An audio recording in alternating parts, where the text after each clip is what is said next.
Hey Tigers, and welcome to Spare the Skip. I'm Nancy Coleman, like Coral said.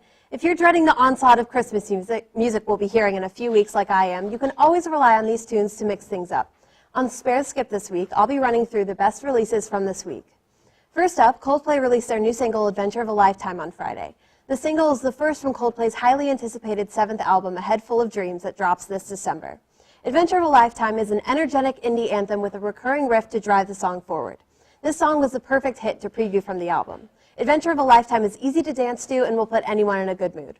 With such an upbeat rhythm and a catchy melody to match, this song is generating plenty of hype for A Head Full of Dreams.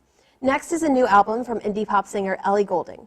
Goulding released her album Delirium last week, and it did not disappoint. This is the artist's third album, which is definitely more dance-focused than her first two albums. Some of the best hits from this album to look out for are Aftertaste, Something in the Way You Move, and Codes. All three of these songs fit in perfectly with the dance theme of the album. Delirium also includes the hit Love Me Like You Do from the 50 Shades of Grey soundtrack. Goulding's style and voice are very similar to her other up-and-coming female indie pop contemporaries like Halsey and Zella Day, who also performed in the Fall Welcome concert on campus earlier this year. Next up, Sam Smith's In the Lonely Hour album was a huge hit when it came out in June of 2014. And this week, Smith released the Drowning Shadows edition of his second album.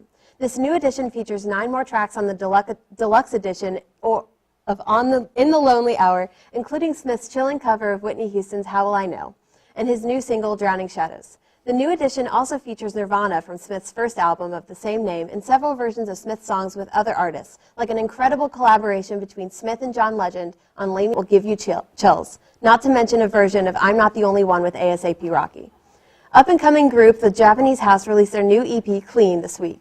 The British alternative band has the same cool, calming vibe as other bands like the 1975 or the XX. Clean is a follow-up to the band's first EP, Pools to Bathe In, which dropped earlier this year. The Japanese House is the perfect thing to listen to late at night when you need something chill to listen to after a long day. They have the kind of music that you can put on and not have to think about. It's simple, relaxing, but will still put you in a good mood. All 4 songs on Clean are fantastic, and this band definitely has a bright future. That's all for this week on Spare the Skip. Make sure to check out E23's Spotify channel for all this week's music and more.